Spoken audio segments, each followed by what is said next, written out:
Buenos dias, mi amigos y familia. I'm flying back to New Zealand in a few days to see my son. I'm going for a short visit for about 3 weeks to see my son Jack, who I haven't seen since January 2020.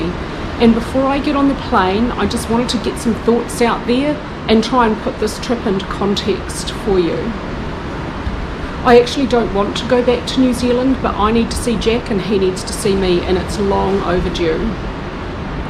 Many people I meet here outside of New Zealand are really impressed with New Zealand's COVID response, but what they don't understand is how New Zealand achieved that. The primary way that New Zealand achieved that was by shutting the border. And the way they did that was by simply locking the border and having a quarantine system that was quite limited. And to get a spot in quarantine, you had to enter a lottery. For returning citizens like myself to try and enter New Zealand until recently, you had to have a quarantine spot booked. In order to book a quarantine spot, you had to enter a lottery that was run once every 1 week, sometimes, usually every 2 or 3 weeks, and sometimes they didn't even have a lottery for 6 weeks, like December, January 2022. Apart from only 2 lotteries which occurred just after the government announced an end to MIQ and the start of home isolation, apart from those 2, every other lottery had a much smaller number of places and the number of people who entered the lottery to try and win a quarantine spot. Only about 10% of people who entered the lottery in those lotteries actually got a spot. The remaining 90%, most of them New Zealand citizens, could not get a quarantine spot and so could not enter their country when they needed to. New Zealand has about 6 million citizens, 5 million about inside New Zealand, and about 1 million of us outside. We're a pretty well-travelled bunch for a small country.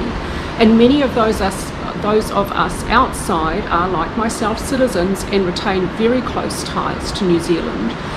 In some cases, like myself, our nearest and dearest, most important people, like my son, is inside the country and I'm outside. When I left in February 2020, no one could have foreseen what was going to happen. Okay, maybe a few epidemiologists, but this has never happened in living memory, that the whole world shut down, airlines stopped flying, countries closed borders for an extended period of time. No one could have foreseen in January, February what was about to come with this global pandemic. It's not happened in living memory. The last time it happened, about 100 years ago.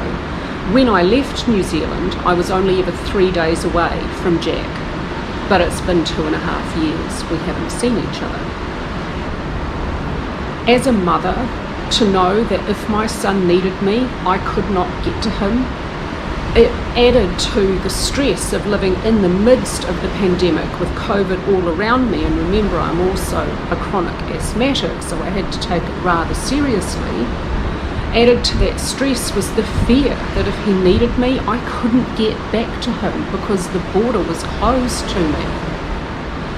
Jack did have an emergency and I couldn't get back to him, and that, as a mother, broke me. Luckily, my sister stepped up and looked after him. Initially, I and pretty much most other New Zealanders outside New Zealand supported MIQ and the government's early response to COVID, and we were so proud of it. But by the time it had been going on for over a year, and by the time most of us had been able to access vaccines and so felt a little bit safer travelling, and then by the time Delta arrived in New Zealand, so about November, December 2021, that was when it changed. Because New Zealand's approach to the border didn't change, but the circumstances and the situation were vastly different. At that time, the government was allowing New Zealand citizens inside New Zealand who actually were sick with Delta to isolate at home. But those of us outside New Zealand, and some of us coming from places like Western Australia that had no COVID, triple vaccinated, testing negative for COVID, we were not allowed isolation at home. We still had to enter the lotteries and try and book a place before we could buy our ticket to go home. And then they didn't have lotteries for about 6 weeks in December 2021, January 2022. It's come to light via New Zealand media using official information requests that during this time period, the Ministry of Health of New Zealand's official advice to the New Zealand government was, and I quote from my notes, MIQ was no longer justified for most returning Kiwis. And yet the government persisted with widespread support from many of you inside New Zealand on keeping us locked out. By this stage, I hadn't seen my son for nearly 2 years. So Kiwis outside New Zealand banded together and we created a group called Grounded Kiwis, and we crowdfunded and we took the government to court. We took them to the High Court on very specific aspects of MIQ over a very specific period of time. We narrowed the specific period of time to that specific 3-month period from September, October, November 2021 because it covered important events. It covered the original way that quarantine access was accessed, quarantine access was managed, and it covered the lottery system. It also covered a period of time when Delta was active in the community and New Zealanders inside New Zealand were allowed to home isolate, but we were treated like second-class citizens and we weren't given that option. So it was a highly representative short period of time that was short enough to be manageable for a court case. So some New Zealanders read the judgment which found in favour of Grounded Kiwis as some kind of gotcha in saying, oh, it only covered a short period of time. Yeah, that was a definite, clear decision from Grounded Kiwis in government to make the case manageable, to take a short period of time that was representative of what occurred. Another thing that I see is used as a little bit of a gotcha by people inside New Zealand regarding this court case from Grounded Kiwis is the fact that MIQ itself was not found to be illegal. Grounded Kiwis did not challenge on the whole the need for quarantine. We challenged the way it was run and specifically the narrow and often incorrectly interpreted emergency criteria. And so the case was heard and the judge did find in favour of Grounded Kiwis. I'll read from my notes. This is from the declaratory judgment recently issued from the High Court. The nature of the proceeding is important. It was primarily a claim that challenged particular aspects of the MIQ system over a particular period of time as breaching the right affirmed by the New Zealand Bill of Rights Act. The basic summary from the judge reads as follows. The combination of the virtual lobby and the emergency allocation system meant that the MIQ system, because and to the extent it did not allow New Zealand citizens facing unreasonable delays to be considered and prioritised where necessary, operated as an unjustified limit on the right of New Zealand citizens to enter their country. It inevitably meant that in some instances that right could be breached. That's pretty clear. I've been suffering from acute insomnia and nightmares approaching this trip. I keep expecting New Zealand to slam the border shut on me again, or maybe I'm going to get stuck, God forbid, in the United States with its terrible healthcare system. I do not want to be there during the end of a global pandemic, or I'm going to get stuck in New Zealand and I'm going to be unable to get back out to my husband who remains behind in Mexico. This trip is fraught with so much anxiety and emotion for me. And I'm not alone in this. I thought I was weird, but I have found the Grounded Kiwis group a huge source of support in just checking, like, am I overreacting? Am I being entitled and whinging, as I've been called by Kiwis in New Zealand? Or are other people who are locked out for so long, separated from family for so long, are they feeling the same? And yeah, they are. Without identifying I've removed identifying features, and I'm not going to give you any names, but I'm just going to read some really short snippets of what other Grounded Kiwis are saying about how they feel about being locked out for so long. I no longer have a feeling of home. I couldn't get to my child and they couldn't get to me. Eventually I flew out not knowing if or when I'd be able to get back in. I don't know what to do about the deep sadness I feel about a country that was happy to shut us all out. I can't let go of the anger and pain after not being able to get home. My therapist, obviously one outside New Zealand, was horrified to learn about what New Zealand is doing to its citizens. And this one, particularly, I feel as well. The fear I lived with all that time, with loved ones living overseas, that I wouldn't be able to get to them and they couldn't get to me if something happened. It's exactly how I felt with Jack. I struggle with feeling disconnected with the country and others minimising that. Friends and family think we're exaggerating, or they simply believe it's a non-issue. Massive betrayal, suffering and lack of humanity demonstrated by this government, who is now conveniently silent.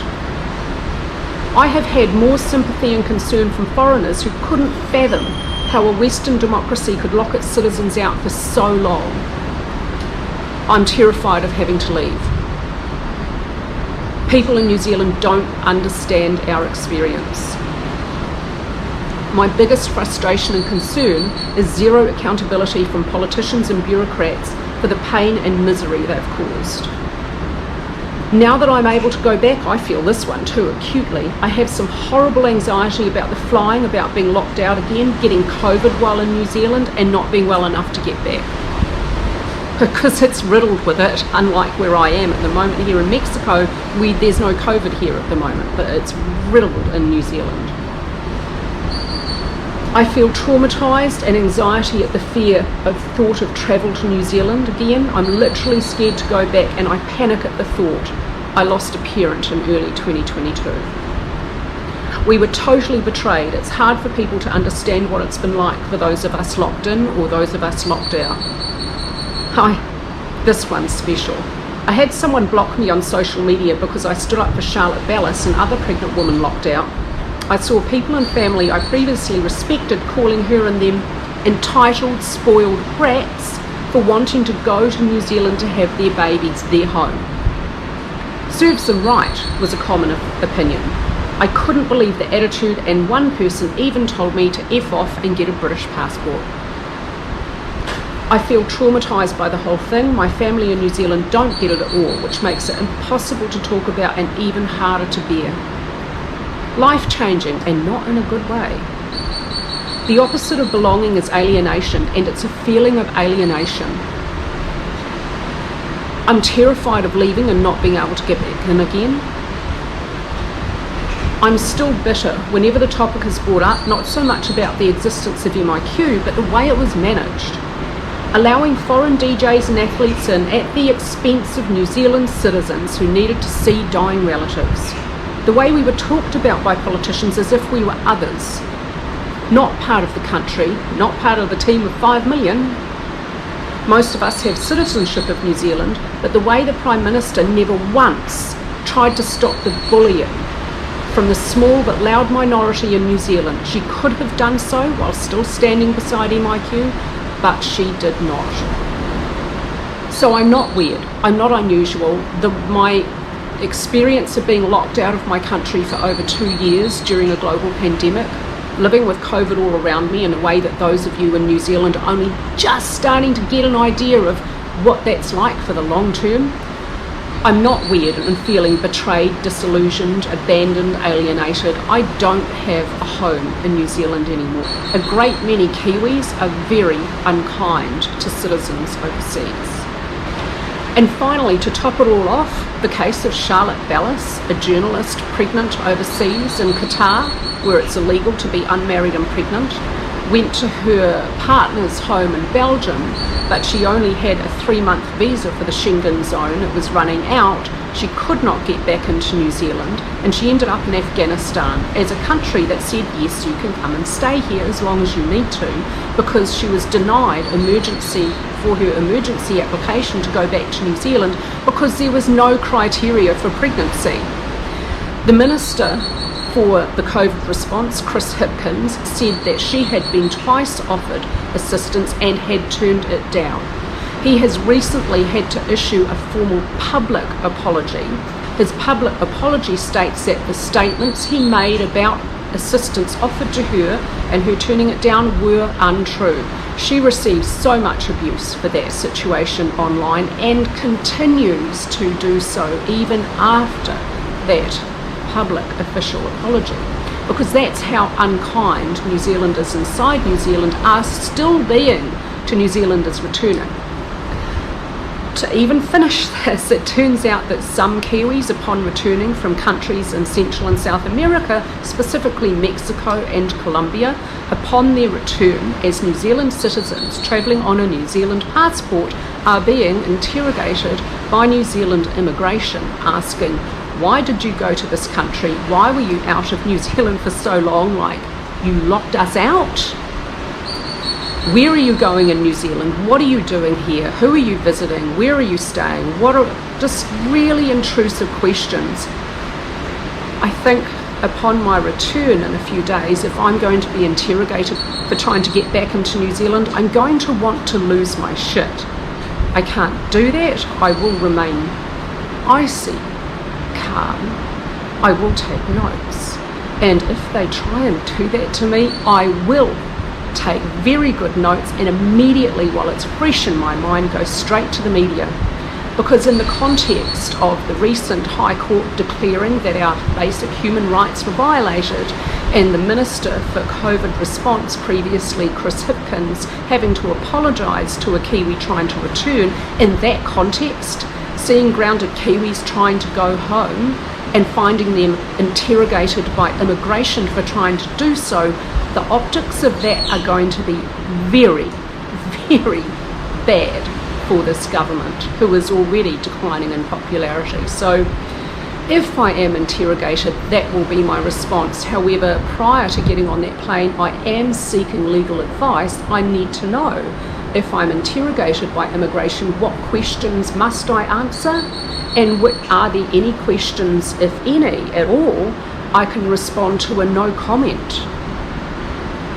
And so that's really adding to the stress.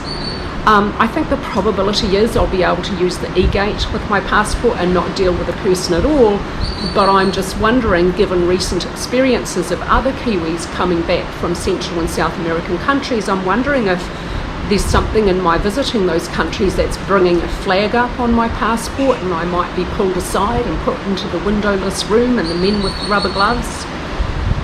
Here's hoping it doesn't happen. I think on probability it probably won't, and it's probably going to be okay, but it's just another added stress that I now know that that is a possibility. So it is those circumstances under which I go back to New Zealand in a few days. I'll bring you along and I'll vlog the trip. Don't know if I've got any surfing for you in this video, because my insomnia and stress has meant that I just can't deal with the crowd here so well in the last couple of weeks, so I haven't actually been surfing that much. It's even affecting my surfing. Thank you so much for watching.